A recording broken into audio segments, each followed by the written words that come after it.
Hey guys, this is Those Guys with your host, Matt Marrero, along with Anthony Sinandris. And here we are talking about Gotham episodes 8 and 9, another Gotham review. And yeah, overall, we enjoyed these episodes, didn't we?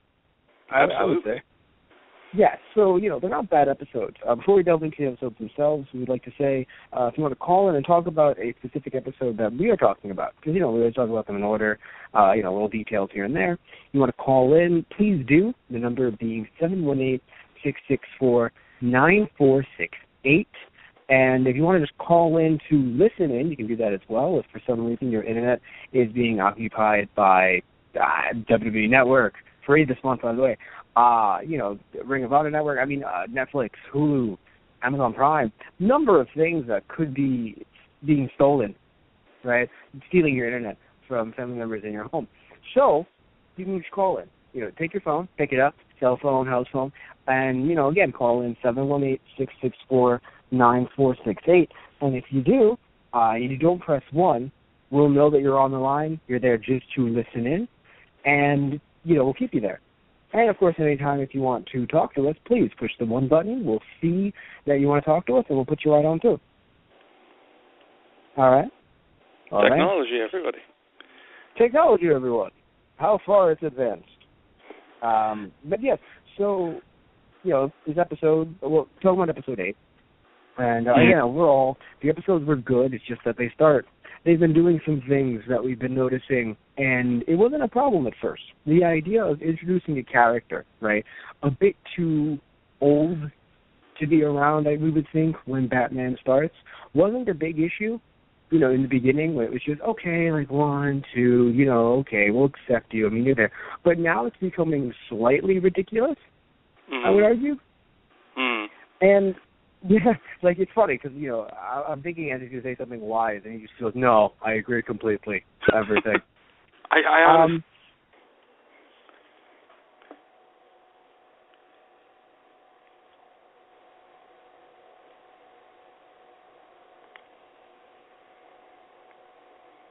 Anthony? Yes. Oh, I thought you died. No, I couldn't hear didn't hear anything. I didn't hear anything for a while. I didn't hear anything on your end for a while. I thought I was going to have to start writing up your eulogy live on the air in front of all of our listeners. Yeah, I blame Skynet. I also blame Skynet. All right, so what because I didn't hear what you said right after I made my really funny wisdom joke, and you laughed, and then there was silence. Oh, no, I said I honestly agree. It's getting to the point where I will expect Harley Quinn next episode in her 50s. Right.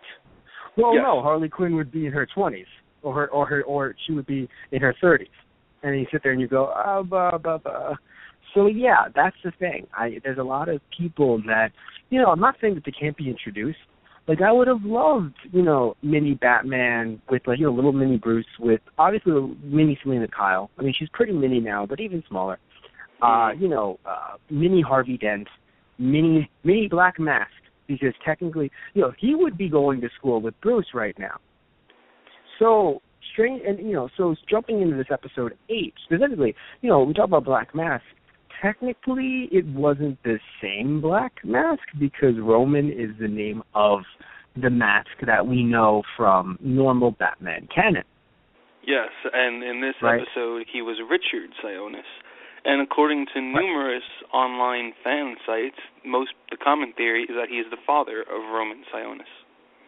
Right. However, the problem, and of course, you look at his mask, and it's a lot more, inspired by, let's say, tribal, this and that, and it's a lot less like the, like the mask that we see normally in the kind of, underground Gotham, crime ring.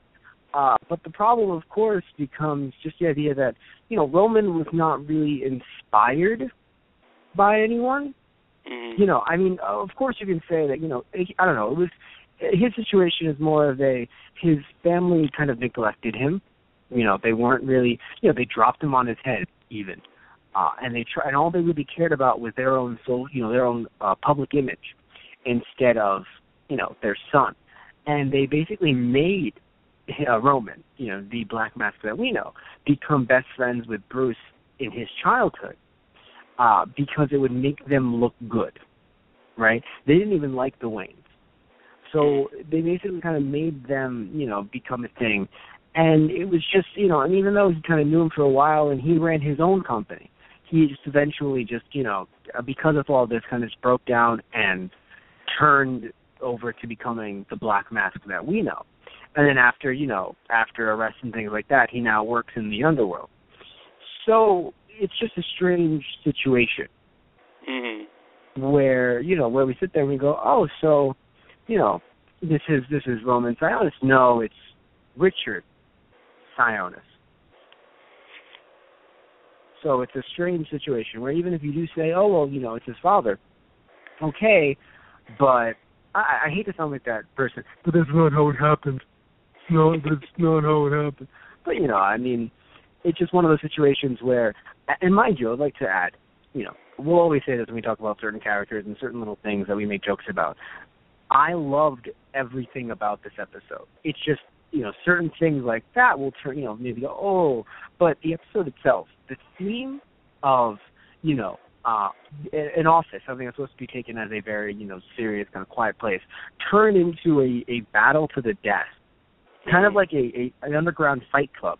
I loved it. How did you feel, Anthony? I loved it. I thought it was really cool. Just the very opening of the episode started with them fighting in the office, and I was like, this is kind of cool. I don't think I've actually ever seen anything like this. But to break away from that for a second, I think like you said, the whole episode was fantastic.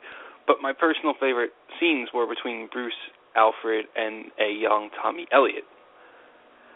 Now, right, apparently that is a young Tommy Elliott, which is strange because, as you mentioned to me before the podcast, they're supposed to be best friends. Before his parents were even murdered. Before, yes. However, they as in Bruce Wayne's parents. Yes. Right. Interesting. I assume maybe it's because of the fact that, you look at Thomas Elliott, and if anyone told you that guy became a surgeon one day, you'd actually believe it. And then that guy became a surgeon who then one day was a villain. You would actually believe it. So, I think what they might do here is, maybe they were friends, but not close. And then just the morbid curiosity is what got to it. But, of course, these rich kids thinking they're better than everyone.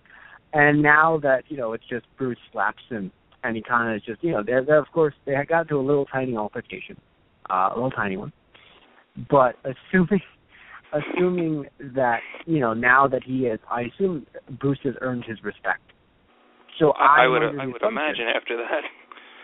Yeah, I'm under the assumption that, they will now become best buddies. For a while. I hope it doesn't turn into a rivalry kind of thing because, that's not really what it was ever about, at least in that way. But then again, it's weird. The show takes liberties in certain ways that I'm, kind of, I'm mostly fine with, and in other ways that I go, no, thank you. You could just, you skip it over, that would be great. But one thing I would like to mention, overall, is that the plot is going very quickly. I feel. Where I feel as if, even opening it up with, 8 and then having 9 too, there's a lot going on right now that makes me think, wow, here we are getting shit done. Which is great and for now a show we have, like this because... But then we have 6 extra episodes to worry about. Yes, that is going to be interesting. And I don't know if they're going to try and maybe split them up slightly with a tiny break or what they're going to try and do with those. But, so, I would say that every episode thus far, there's not been one bad episode out of every episode thus far, which is a feat for, any show. We have gotten a bit less of juggling between episodes, where it seems like some episodes might just be really more Gordon focused. But that's also what we wanted in the first place. So who are we to complain? But, so anyway, jumping back into episode 8, there was a finger in that guy's mouth. I want it to be on the record that there was a finger in some guy's mouth. And as if there's something I think the writers of this episode did not enjoy hands because there's a finger in one guy's mouth. Mooney stabs Penguin's hand, and what is it? And but of course, hands can also be great weapons. With Bruce slapping Thomas Elliot, and then savagely beating him with his Alfred in a dad's cheerleader's outfit. Brucey, he's a man. If he can't do it, no one can. But yes, overall, so moving back to the finger in the guy's mouth during the, which is I think kind of interesting, where it's just you remember that the show tries to be a police procedural, but then it doesn't stay in that area of just it's a dead body, it's looking up at that. No, they have something that shows you like, hey, there's some weird shit going down here. We're in Gotham, remember? Mm-hmm. Well, why do you say that there, Jim? Why do you say that there, Edward? Finger. Thanks, Edward. Because it was great. Just the Prince. Let's take all of them. Yes, Edward said all of them. Even this one. I absolutely adore Edward Nygma in this show. Yeah.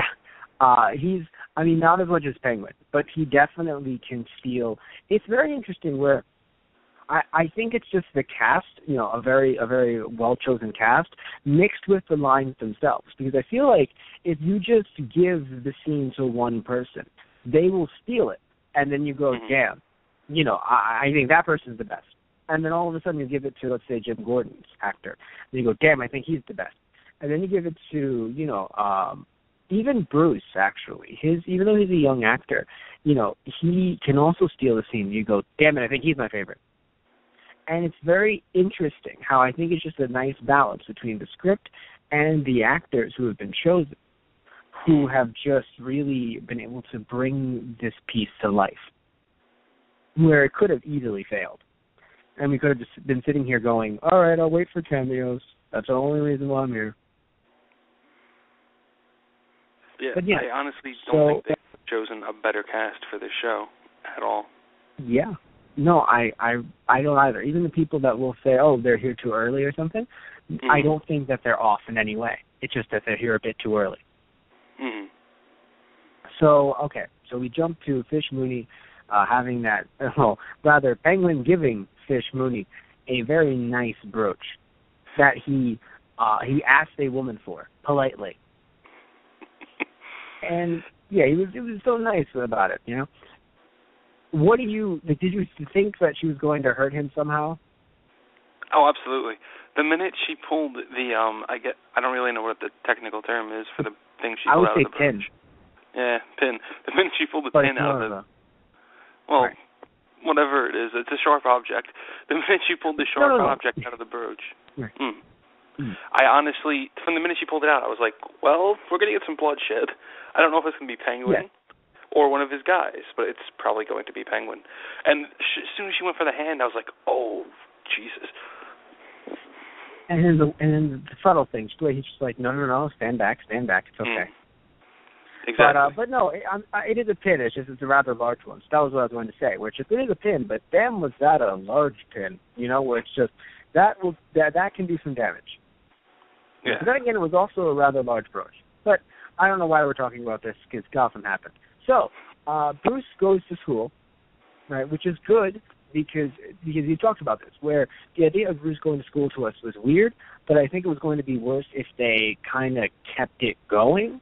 Yeah. But as of right, in other words, they held it off for a while and then kept it, and then started it later.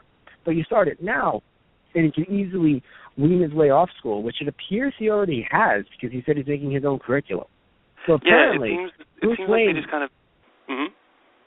Went to school for a day. Yeah, it just seems like they use that as a way to introduce that he wants to learn how to fight. Right, which was good because I don't think I would have enjoyed, it's one of those situations, I think, where sometimes people put too much into one series to where you go, this could be two series. So if you gave me, like how you give me Flash and Arrow, where I would have had a, back-to-back, mind you, Gotham PD, back-to-back with Bruce Wayne School Adventures. That's Bruce. Bruce, just Bruce, did you beat up someone today? Yeah. Good job, Bruce. Your parents would be proud. Thanks, Alfred. Thanks, Alfred. I'm just going to go wash the blood off. You do that, Master Bruce. You do that. But his story, Selena Kyle. So yeah, I enjoyed him going to school, and and meeting what appears to be a very young, very asshole Thomas Elliot. But as I mentioned earlier, thankfully they were able to talk out their differences, and I think everything worked out now. Oh, absolutely. Yeah, no, I mean, and when I say talk, I mean, if you noticed the shot right before Bruce viciously punches Thomas Elliot in the face, talk was actually tattooed onto his fingers. Yes. If you're wondering who did it, well, I mean, who else but Alfred? I just love Alfred, and honestly, I told you this before. I want, in the very end of the confrontation between him and Tommy Elliot, Alfred just pops up. You remember what he did to you, and remember that I let him do it. I kind of just want every supervillain confrontation now between Batman and Alfred to end with Alfred coming out of the shadows. Remember that I let him do it to you. Yes.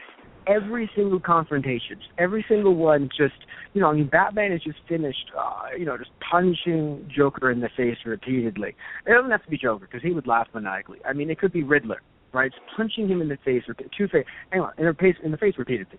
And all of a sudden, from the shadows, as you said, just comes out, Alfred. And Batman's just, Alfred, what are you doing here? And he just kneels down, wipes the blood off of the villain's face, and just says, remember, I let him do this to you. Just gets up, looks at him, and goes, dinner will be prepared for you when you come back home, sir. And then retreats into the shadows. I would be so excited if that was just the end of every single Batman issue. It would be wonderful. I would love to see how a younger, apparently this version of Alfred could deal with the Court of Owls. Oh God! Like I feel as if the Court of Owls, these evil, undead assassins, if Alfred told them to not come in and step on the carpet, they wouldn't. They do. I'm sorry, sir. Sorry. Should I climb on the walls? You damn well better. Got it. Don't scratch the paint. Oh, I'm sorry. I have talons. I don't know what to do. I don't. Should I remove them? You should remove the talons. Got it. How do I climb without them? Figure it out. Got it. Yes, sir. Yes, sir. Got it. Is he our boss? I think he's everyone's boss. So yeah, I just, Alfred is packing a punch, but it's Bruce is, and Alfred is just cheering him on. I wonder why Bruce Wayne becomes Batman. I wonder why the man puts on a cape and goes beating down people into the night when he has a role model who, right after his parents' death, says, you should beat up people because they deserve it, Bruce. I mean, I knew Alfred was an enabler, but damn it, now he's becoming a supervillain.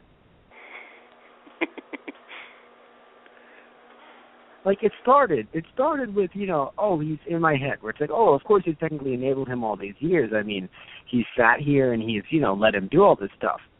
But that's not what's happening anymore. It's like a whole new level of enabling now. It's slowly shifting. But, of course, in no way am I saying that Alfred's a bad dad, because, I mean, he's very good with Selena. It's actually kind of funny how he is with Selena, but we'll talk about that a bit later. But anyway, so I love that, jumping back to Penguin, one of the characters that I think we love the most in this show is that, he knew Mooney wasn't going to take the brooch, therefore he gives it to his mother. And I think that is the funniest thing in the world, but he knew. He was like, no, she's not going to take it. Because, I mean, you could easily say, oh, no, he just switched it over, blah, blah, blah. Yes, but just something inside me just feels like he knew he wasn't going to, she wasn't going to take it from him. I mean, hell, he took it back. She didn't push it back. She probably would have fucking took it. Mm-hmm. He's the one who's just like, fine, then, have a good day. Leaves. Just the moment I saw it, Mother, I knew you would love it. and then, of course, she's going nuts over it.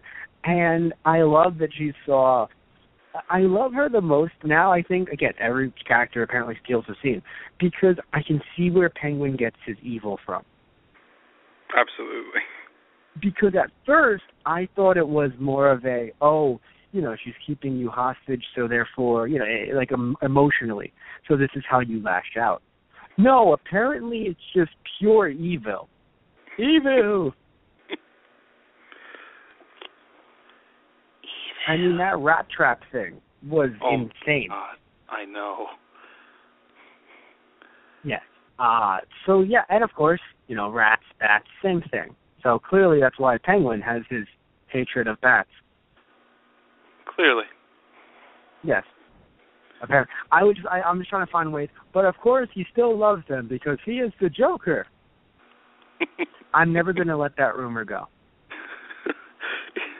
I don't blame you. It's just going to haunt over us forever. Just till the end of time. But, yeah, also, by the way, now that we keep on moving forward, they had that scene with Barbara, right, where she was a bit drunk, but I really, really, really enjoyed, what they did there. Like, I loved it to death because I think most shows, pretty much every single show, I would argue, minus very few, they tend to not show the effects of people who go through some really traumatic shit. And you sit there and you go, why? Like, you sit there and Gravity Falls made a joke about it, and I know you've seen Gravity Falls here and there. Did you see that episode it was called Summerween? It was like a Halloween kind of episode. Yes, that's perfect. And anyone who hasn't seen the episode, the point is that a Slender Man type, Slender Man, but then also mixed with, a lot of other villainous, evil monster creatures, kind of combined into one, right? It's just an evil fuck is the point. And he eats children. And you figure, and I'm not telling you what he's really made of because, spoilers, you should watch the show, really fun show. But anyway, so the point is that in the end he is destroyed because, sorry for spoilers, then he's destroyed. And the kid that was eaten obviously wasn't digested or anything. So he comes out and he's like, I've been traumatized. And you laugh at it, but it's accurate because, that's what's going to happen. So you sit here, and I was really happy to see Barbara feel that way because, sorry, that sounds sadistic out of context, but I was happy because I would be really, really upset if it's just, hello, Barbara. Hi, Jim. I'm just fine with what happened before. Everything is pretty much daisies, and I am in no way scared of this city. Glad to hear it, Barbara. Make me a drink. Of course, Jim. That's what happens when you get lobotomies in Gotham. Right? Like, so I'm happy. I assume you feel similar. Absolutely. Because I was honestly worried that they were just going to kind of sweep that under the rug. Because I just thought they were going to sweep it under the rug, so the fact that they went through with it, I'm really happy they did. Right. And so, I was going to, in my notes we have the black mask part, but we already talked about that. The idea that he, possibly, from the looks of it, is not the black mask that we know and love, but he could be his father or something. But what's cool is, though, I don't think I mentioned this on air, is the fact that the mask looks different. So you can see kind of how it would become sleek in the future. But as of right now, it's a lot, it seems to be based more on certain mythologies and based on the warriors, which is cool, in my opinion. Yeah. But, of course, again, no black mask. So, I just love the whole scene, too, where Gordon kind of tracks down, when they're in Sionis' base of operations, and Gordon just happens to look down and sees the trail of blood on the floor, and I don't remember if they gave his name, but he tries to knock Gordon down, Gordon knocks him back, he runs into the door, the exact moment Harvey opens the door, he's like, you should have waited for me, Jim. Yeah, Harvey's great, and I think, what I love about Harvey is the fact that they're just giving him more and more time to be lovable. Because, where you can kind of grow to love him, and I know we've mentioned before, like, they had to do this, they had to do this. I know we're 8 episodes in, and I said earlier, we're 8 episodes, 9 episodes in, so I can say certain things. But still, that isn't that long. Where 8 episodes is only 2 months, and certain shows, maybe I'm just stuck in wrestling mode, because for me, they always try and drag things out in, WWE. But for me, it's just very nice to have, this sense of plot development in such what I consider a short amount of time, where it's just he said, one day I hope they make Harvey lovable. Episode 8, Harvey is already lovable. Especially that whole scene where he kind of just gives, essentially, the big speech to the entire police department about why they should help out Jim Gordon. I thought that was great to see Harvey do that. Even before that, him just saying that, hey, Jim, I was there for you. You know, that's it. Like, in a way of just saying, like, Jim, you know, everyone, and it really hit me, like, damn, he was there for him. Mm-hmm. But yes, so because I'm looking through my notes and I'm thinking, all right, I already said that. We did not talk about, apparently, Edward Nygma has been a coroner before, except that no one told him he could be. He was a coroner this time and before. But all the times, no one told him he could be. He was always caught in the act, and he was always yelled at each and every time. I laughed so hard. Nygma, what did I tell you before? You cannot examine the bodies. You're not a coroner. I was like, he's done this a lot, hasn't he? He's done this quite a bit. Yeah, apparently he has. Apparently Edward Nygma in his spare time. But what I love, too, by the way, is he's using his... Okay, he's one of those people who has the right to be cocky because he found things that the coroner did not. So he has the right to be cocky. But, of course, you can see how one day that will be his downfall, which Absolutely. is also nice. Though it does suck that we get to see how cool these people are, and we have to go, damn it, you're going to be a villain, damn it. I know how it feels like to be watching The Flash. But yeah, it's just, you know, it's weird. But, I mean, hey, I can see it, though. You know, I can't see how he won't be fun anymore, but I can see how he will be fun in this twisted way, where, you know, someone maybe like you and I, it will love this interpretation of Edward Nygma becoming the Riddler. But at the same time, you know, he could also come off as very creepy to some others. Mm-hmm. You know, where he's been kind of creepy already, but usually in more of a, like, I'm going to trip over myself kind of way. Mm-hmm. But I can see how that will turn into, I mean, him listening to the quiz shows and everything was also great. Yes. Because you can see how it's on the horizon. You know, it's not there yet, but it's getting there. Especially when Gordon mentioned the idea that the Wayne's dying was kind of like a trigger for some, where it wasn't a trigger for, you know, for Nygma just yet, but his trigger will be coming soon. Mm-hmm. Anyway, Jim also, by the way, you know, storming the place, getting knocked out, waking up, and then those three guys there, and it's just, new plan, everyone. How about we have these three kill him? And if you do, you know, you all get the job. I was like, actually, you haven't all done. You haven't done anything yet. I can get you out of this. $1 million. I love it. Just Jim is not stupid. You know, just the second $1 million are on the table, Gordon knows he's fucked. He's like, yeah. Basic. Yeah. But it's great because, you know, Gordon is a lot of things, right? He's this optimist that you sit there and you think you're naive and you're an idiot. Not as stupid as people thought, because the second he sees $1 million is a starting bonus. Fuck. I will say, though, for that scene, the fight choreography was absolutely amazing.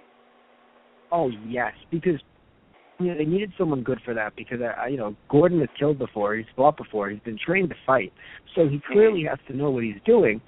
And, of course, now you have the not Roman coming in, and it's just, you know, the Black Mask coming in, and, of course, he's fought enough to, I don't think he's been trained or had been outright said he was trained, but he's fought enough to know what he's doing for the most part.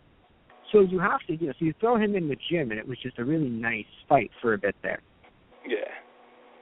And, you know, and it's strange because he didn't kill him, which makes you think, but he could have been killed because it wasn't him. But I guess, I don't know what to guess, honestly. I know nothing of anything. I mean, like, I no. Here.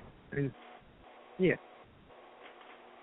You know, if this shows anything like, you know, the actual Batman comic book, you know, Arkham is back. Everyone can be just let out. You open the doors at night. We don't have much security here. No, they don't. But also, by the way, something interesting, too. For some reason, I don't know about you, but for some reason, it didn't occur to me that the entire company was in on it. But, like, of course they are, because they've been hired through that method. Yeah, I thought the same thing, because when they showed the company watching, I was like, oh, my God, they all know about it. And then after that hit me, I was like, well, yeah, of course they do. Because I thought back, I'm like, well, Gordon saw blood on the floor. I would imagine other people have, too, and no one questioned it, so... You know, it's just weird, because for me, I don't know why, like, something about it felt like, no, I mean, at the base, the guy just hired people like you normally would, with normal interviews and shit. But then after a while, it was just, oh, I have this power, now I can do this. Mm. But for some reason, again, in my head, it's just like, actually, that's silly. He could easily have just, and of course, if he had enough money, let's say, he could easily have just hired people that way for a while. Mm-hmm. But and only recently did they start to track it in a way where it's just, here's this body, here's this body. But yeah.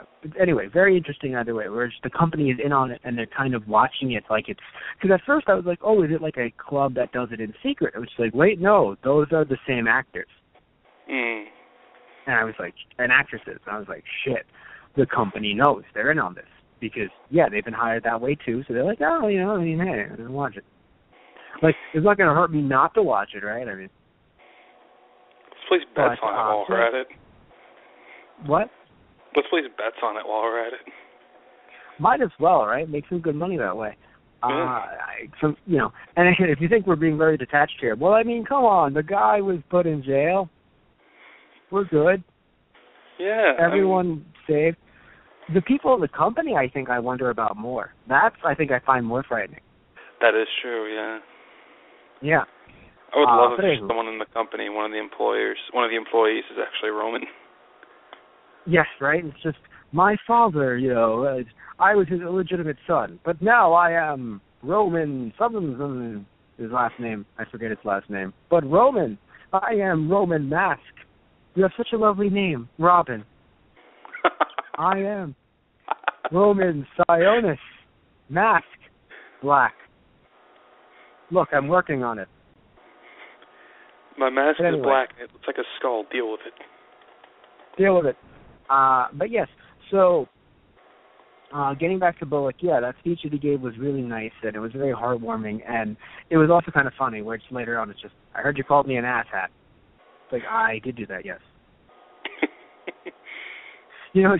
Just hey, which is good because, another thing, too, that they didn't sweep under the rug, the rug, is the idea that, Gordon did all that, and the police are there just like, well, fuck this guy. And, of course, Gordon himself is like, hey, fuck you guys. So there's this animosity between both sides that I really enjoy. Yeah. And now it seems to be kind of over, but that's another thing, too, where it's just, wow, that took an episode where usually I would think that would take 2 or 3. Mm-hmm. Right. Also, how did you feel about Mooney and her quote-unquote backstory? Because for a second there, it looked like it wasn't real, and it was just, oh, she doesn't have a backstory. Her mom's just fine. And then that look on her face. Yeah, that was interesting. I'm honestly not sure about that. Like, I assume that she told her the truth and then lied to the woman, because she didn't want to admit that she opened up. Yeah, I don't know. It could even be that parts of that story were true and parts weren't. Right. Yeah, it's not that easy to tell. Yeah, no, it was very interesting and strange. And so anyway, quickly talking about the end of this episode, which somehow also deals with the exact end of the next episode. But anyway, my exact quote, by the way, and I'm sorry that I've been dropping the F-bomb a lot during this show, but my exact quote, let's hear it, shall we? It says, oh, for fuck's sakes with Barbara shit. Now, hear me out here. Once we read the note, I got it, right? It made sense, and I was there with her. But I think my huge issue is, and I know not everyone is my lovely girlfriend, right? But she and I just talk to each other about everything. And if we want to keep something to ourselves, we do for a little bit. Because it's like, oh, I don't want to talk at this exact moment. But we're not going to sit there. And I know, mind you, our problems aren't as big as Barbara and Jim's, yes. But still, if you sat there, and because it's hard, because all we got was one, I heard him not saying I love you. Mm-hmm. And, and the fact that he's been busy because his life, he's a cop. So it's just, And, of course, the way the show made it so that the second that she left was the call that said, I love you. I feel weird because I don't think I think they're trying to make it so that both sides have a nice, like, case to them where, like, someone can go, see this or see that. But I don't know, I feel like they're trying to make us feel as if we shouldn't like Barbara, which sucks because I want to love Barbara. Yeah. Barbara's cool. And she becomes, like, the mom of Batgirl one day. So she's cool in my book. But it's just, I don't know, it's upsetting. Because I feel, yeah. Yeah, it did make it seem like they wanted us to kind of be against her at the end of the episode. Just like, no, you're wrong. I hate 9. You. What? Yeah. At least episode 9. Where episode 8, you're wondering, wait, what? And then you see at the beginning of 9, and you think, okay, I get it. I mean, she should have just talked to Gordon. It's like, oh, you're a cop. You're busy. Yes, but there has to be at least one point that he would say, I'm free. Or, sweetie, I need to talk to you. Please, whenever you're free, just come on over. Mm-hmm. It was just a very upsetting thing. But, where that happened. But anyway, getting back to, getting away from that a bit, we then have Selena staying with the Waynes, which makes me think too much time with the Waynes. But then I'm okay with, what happened throughout the episode, which we'll get to soon. But I'm okay with what happened throughout the episode itself because it was, it was fun and it was cute. Now, here is something that, an introduction of a character. Yeah, you bring it up because I've been talking too much. You tell the people how we feel about this character introduction. So, in this episode, we're introduced to a character who I suppose you could describe as almost having 2 split personalities. Like, in a matter of one scene, he could go from one person to another person, almost like calm to threatening to kill somebody and contorting his face in really weird facial expressions. We were introduced to Harvey Dent, and we were introduced to him while Bruce is still 10 years old. And Harvey is in the government already, somehow. Because apparently age doesn't really matter. That's the thing. Let's just assume he's 24. Because I can assume, because he can't be 20. He can't be 20 to 22. So a profession like that, he has to be at least 24. Right? Same kind of thing with Nigma. Has to be 24. If we look at Bruce, and he's been upped from 8 to 10. So, still, just saying that he'll be Batman in 10 years' time, at the least. Maybe 8, but at the least 10 years' time, right? Because 20, you're a man, blah, blah, blah, blah, blah, blah. 10 years' time means that Harvey will already be 34 and will have already have been the district attorney, or at least an attorney, for 10 years. I mean, yes, arguably, yes, it's a while before you get higher up on the food chain, okay. But 10 years, where he would already be 34. Also, if Ivy is his, Pamela Isley, right? They dated, am I correct or am I wrong? No, you're right. Okay, so his future girlfriend, when he is 34, would be 16. No, let's assume that she's 18. And assuming that she was 10, let's say, 20. Now, there's nothing wrong with the age gap if she was 18 or 20. 18 a little weird, but okay, 20 not so bad. But still, 14 years either way, where it's just, like you said, apparently age doesn't matter. And as a character, as I think we said earlier in the episode, but we'll say it now for definite, as the character-wise, great, right? What they did with him, great. Having to introduce him, not really. He is Season 2 material if they're going a bit into the future, let's say, with Season 2. He's Season 3 material if they wanted to go in the future there. But as of right now, they're introducing way too many people that, while they make interesting stories, and, they do make certain comic book fans like us, because Zaz is someone that, someone who just watched the Dark Knight movies, I don't think really would have picked up on. So much. Harvey, obviously, right? But still, Zaz not so much. So Black Mask, obviously not so much. So it's a way of saying, oh, yeah, we'll keep the fans in. But when you do this with the ages and everything, it really kind of throws a wrench into your, into your continuity. Yeah, exactly. And clearly they're trying to keep in with some type of continuity. Otherwise, they just wouldn't have cared from the get-go. would be like, screw it, Bruce is 15. You know what I mean? Mm-hmm. But no, they cared enough. They're like, okay, he's an 8, but he's 10, which is still something, it's still traumatic, regardless of, the 2-year difference. And then, but no, like everyone is getting this weird kind of shift where, Selina will be older than Batman, which I guess isn't a big deal, but she looks like she's only 14, but it still is 4 years. We get not so bad. Nigma, kind of bad. Penguin, perfect, actually, because you can see him being this older, sitting on his ass all day kind of villain by the time Batman comes along. So Penguin is actually perfect somehow. Nigma, nah. Harvey, no. If Ivy is Pamela Isley, no. Who else are we saying no to this far? Anthony.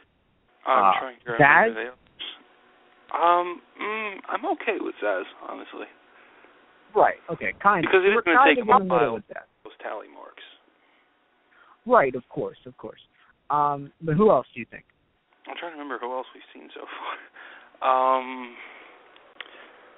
All right, well, we're already in episode 9, so provided the villain that everybody thinks is Firefly, age is kind of up in the air with him. Because I feel like he's a pyrotechnic, so you don't really have to be in your physical prime to do that job well. Right. Yes. So I'm in this okay episode with that. In this episode we get a guy who he tinkers with bombs, and people are giving their input. Like, this might be Firefly. We don't know as of yet because the name seems made up, like a brand new person. But he could easily become Firefly. But yeah, so many of these characters that have appeared, it's just of course Carmine Falcone. Where it's just, I can deal with Falcone because it's like the family name; it can be passed down. Right. But yes, still, it's a very interesting situation. And of course, Black Mask in the sense that it could be his dad, but there's a lot of other weird stuff going on with that. So yes, where hopefully we see, hopefully in the future, in the next few episodes, because of how cool the plot is, and it just kind of moves, we'll see Roman as a kid, and just go, my dad was, he told me to be friends with you.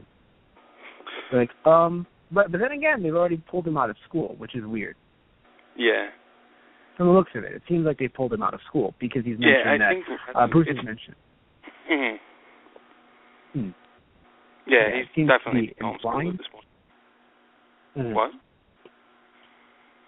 I said it seems to be implied. So I agree with you saying he seems to be home. Yeah. Yeah. So, but of course, I love Alfred overall, as we mentioned before, because now in this episode, sure, he'll be sewing Batman's suit in the future, but right now I enjoy his interactions with Selina because he's only dealt with a good kid like Bruce, and even if Bruce has been a bit out of line recently, Bruce is his kid. You can give some leeway to your kid. Right? But when it comes down to just Selina Kyle being Selina Kyle, it's just, breakfast was at 8, and you slept through that. But don't worry, at 12, we'll have lunch. But, yes, also, Bruce is just so damn awkward, isn't he? Are your parents alive? I don't want to talk about that. I'm just wondering, are they alive or not? Just come on, I want to know. Yeah, it's just, I would rather not say. So you would rather not say that they are alive? I'm going to leave, Bruce. You seem to be disturbed. Back to them? Why are you disturbed if your parents are alive? I'm not disturbed. No, you're not disturbed because they're alive. Yeah, oh, good God. But yes. So, and of course, because those interactions are fun, but not really much to say other than kawaii desu, kawaii, cute, and then moving forward. I love Penguin. I don't know how many times I can say that in an episode, but I love how he doesn't say anything to Fish Mooney. He just goes there to bask in his knowledge, and then he leaves. That was the greatest scene. He doesn't say a word. He just snips her and walks out. And that guy's creepy. And Mooney just doesn't give it any kind of, whatever, because that's such a, even though Mooney is smart, that's a connection that I think would be hard for anyone to make. Oh, absolutely. Yeah. Oh my God, that was just great. And then of course we come to the famous scene, the scene that you brought up. Just, have you ever kissed a girl? No. Do you want to? Why do you ask? This is me with every girl ever. This is me with every girl ever. I just love the way that scene went. My mom was a famous actress. She's also working for the government, but she'll be come back to get me. By the way, you ever kiss a girl before? I was like, whoa, what is happening here? Wait, no, you're flipping them around. The kissing girl thing was first. No, it was after. I'm fairly certain it was first, sir. No, it was after. I see. Yeah. I'm not going to look into this while we're on this podcast. Okay. No, not at all. You keep on talking about whatever you enjoy talking about. Okay. Well, yeah, I mean, it was just a great scene because she goes from telling the story about her mom being a famous actress, singer, dancer, but she's actually working for the government. And she's like, she'll be coming back. And just her facial expression and her tone when she said that, I was like, oh my God. And sure enough. I got sad. What? Because I got sad because that's the standard thing that you do when it's just like, oh yeah, my parents, of course she's going to come back, she's not dead or anything. Exactly. That's why, like, when I heard that, I was like, oh my God. And she immediately switches, and she's like, so you ever kiss a girl? Why? Do you want to? Why? Then sure enough, Alfred comes in within 2 seconds. Yes, because that's what Alfred does. He saves people and he lets them know that Bruce is going to beat the shit out of them. But apparently also Alfred comes in, when things get awkward too. Alfred's always there. Alfred is the true Batman.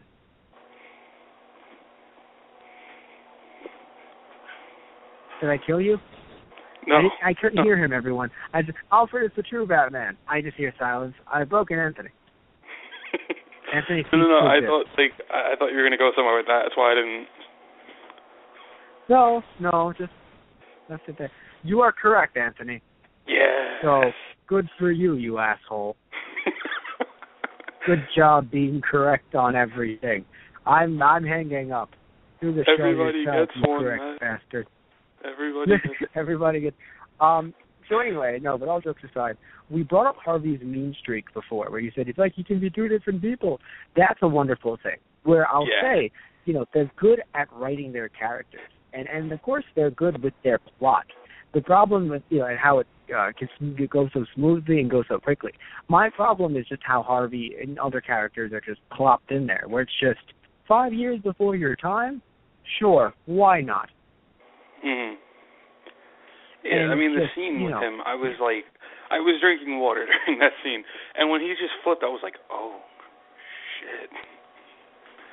It didn't hit me that it was even going to happen, because in my head it's like, yeah, it's before he'd ever be. It's like, but of course they always give you little tiny hints.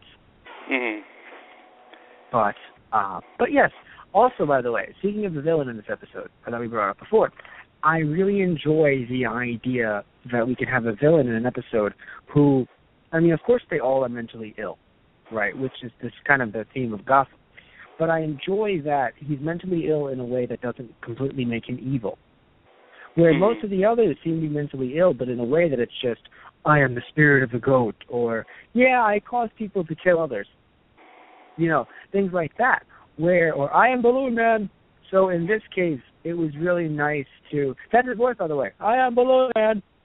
So I really enjoyed the idea that we can just have someone who's really misunderstood and who... I'm not saying the other ones didn't deserve to go to Arkham, but he really did.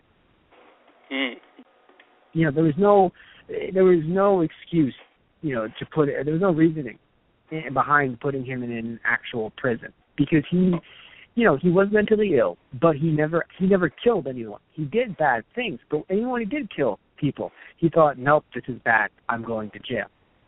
Mm-hmm. So he's not all there. Yeah. I mean, even in the very end, he made the guy say, promise me nobody else was going to die. Yeah, which is interesting because it's just the idea that he will do these things, but still, again, he's not all there. where he'll do these things, and because he believes that he's doing good, which, of course, again, it's not something that, it's normal, which is why, again, something's off, but not in a way that just goes, oh, damn, the problem is that I didn't blow up 2 buildings in a row because I'm double man, woo-hoo-hoo, and then flies off with, with two jetpacks, not one, because he's double man. So it was nice to just see someone who is bad, of course, because of what they were doing, but not so much inherently evil, just yet. Of course, if he is Firefly, things could change, and if he isn't, if he's just someone they just threw in this episode, then that's just who he is. Yeah.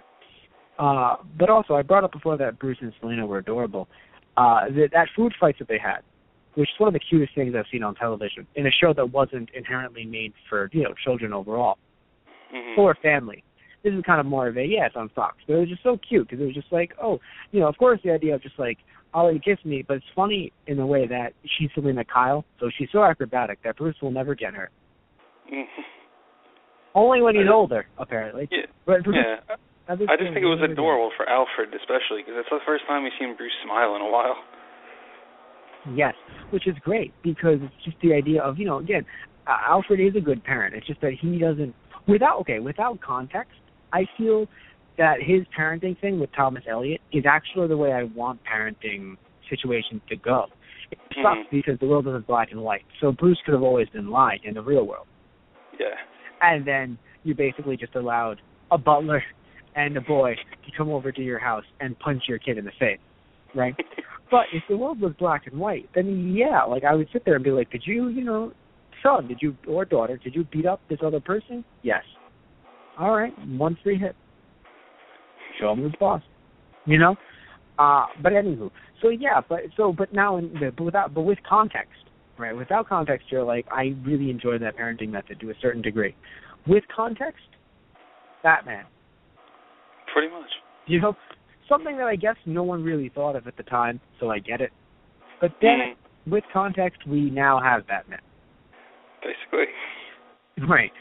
So, but yes, no, you're right. It was Alfred not being a bad parent, because he's not. He just realized, he sat there, he thought, you know what? Yeah, it's the first time Bruce has smiled in a while, and I'm going to call the detective and tell him, hey, don't do this.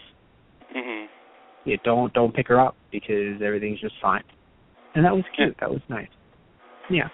Also, by the way, the next scene coming up is my favorite scene.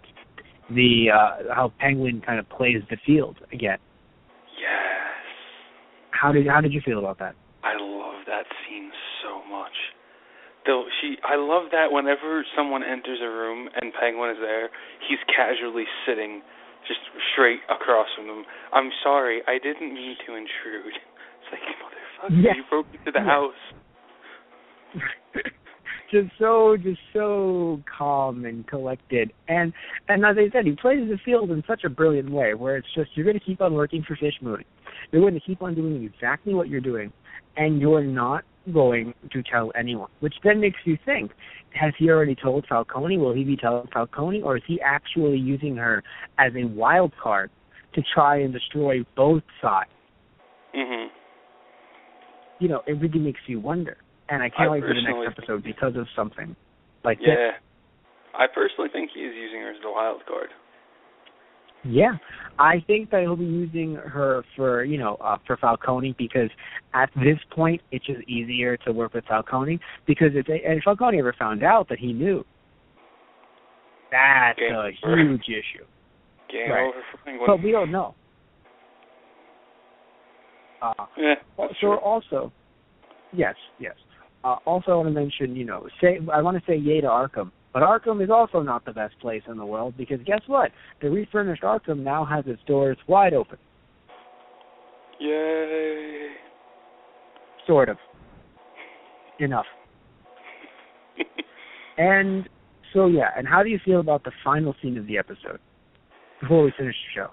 That was interesting. I mean, okay. I had a feeling that somebody was with her. It didn't immediately connect that it would be Montoya. And then I was like, well, of course. And I was angry. Yeah, I didn't click with me at first. And I'm like, well, of course it would be. And I was like, this okay. Here's why. I would have rather it been some random person. Doesn't matter what gender, man, woman, doesn't matter what you identify with, just a random person. Because the issue to me is, first off, fuck you, Montoya. Now I have to not like Montoya. Exactly. Because Jim has been talking to her the entire episode. The episode. Yes, not episodes anymore. Those guys pronounce it as episodes. The entire episode. And unless you're telling me it just happened, which, okay, I guess it just happened. But no, from the look of it, she left, and she went to stay with Montoya. Mm-hmm. We don't know what happened. Maybe she stayed in a hotel for a bit. Hey, we don't know. But it really upsets me that it's just, first I blame Montoya, not Barbara, because Barbara did leave him, and she made it clear that she was leaving him. But I would also like to add that maybe it's just me, so please help me out here, Anthony. Did it seem like she left him, in a way that it's like, not as a break even, just I'm getting out of town to clear my head? Or did it seem more to you like a breakup? It seemed like she just wanted to clear her head for a while. Okay. Because again, to me it feels like we're supposed to hate Barbara. I don't want to, because not that she cheated on Jim, because quoting a famous man, we were on a break, right? But I also just don't like the idea that it's just, I'm just going to go sleep with someone else. It doesn't matter who. It could have been anyone that we knew on the cast. It could have been Harvey, but I wouldn't have liked it. Because it's just the idea of, why are we starting this drama when, you left that really nice note. And by the way, that's all you left. Well, it was a nice note, but you also could have told her. But you didn't. You left this nice note. Like, I don't know, it's making her feel flaky in a way that, we don't know that she has anything like depression or anything like that. And yes, she's gone through a traumatic experience, and you could say, oh, well, Jim wasn't there for her. But, Jim also has a very demanding job. And I think it's also just upsetting to just, go back to Montoya, someone that, works with Jim. And I don't know. I mean, they do have us talking about it, but which is crazy. But overall, I just don't enjoy it. And I don't want to hate Barbara. I don't want to hate Montoya. But here I am having to do it. I don't enjoy it, but at the same time, I understand her going to Montoya. Because of their history, she needed to talk. She's definitely the next person after Jim that she would go to. Right, that I agree with. I understand oh, God, this is creepy. The episode was still playing in the background. I didn't pause it. And I come right back, right on to them just next to each other. Oh. I think the show's creators are trying to tell me, hey. Even though that had nothing to do with them, still just, hey, stop that shit. We're writing this. Shut up. But no, I don't know. I mean, we'll see what happens in the future. But drama, I'm not a big fan of relationship drama. And if it happens, okay, but I don't like this is going to be future plans for future relationship drama. Mm-hmm. I know that this happens in real life. It hasn't happened to me, so I guess maybe that's also my issue. It hasn't happened to you and I, so for us, we can't really connect to it, so we know it happens, but just not a big fan. Mm-hmm. So anywho, we have to wrap up the show real quick. We would like to thank you guys for listening to those guys. Now, Anthony, quickly, tell them about what you do. Okay, really quick. I make custom figures. I can do simple repaints, or I can do kit bashing, which is a bit more involved, where I would take a few different figures, take them apart, pick out certain parts and put them back together. You can view images of that on my Instagram at Geek4Life blog, Geek4Life blog on Instagram. You can also check out my blog, figuresandgeeks.blogspot.com, for any reviews on any pop culture figures, movies, or TV shows. Great. And, of course, we have ourselves a Tumblr, thoseguysonthe.radio.tumblr.com, where you can also see our older shows on there as well in the archive section. We've done many different shows that we don't have the time to talk about right now. We have a Facebook /ThoseGuysOnTheRadio. We have an Instagram, Those Guys Radio, at Those Guys Radio. We have an Instagram, Those Guys on the Radio. We have a Gmail, ThoseGuysOnTheRadio@gmail.com, where you can email us about different promotional opportunities. And, again, we would like to thank you guys for listening in. Have a great night.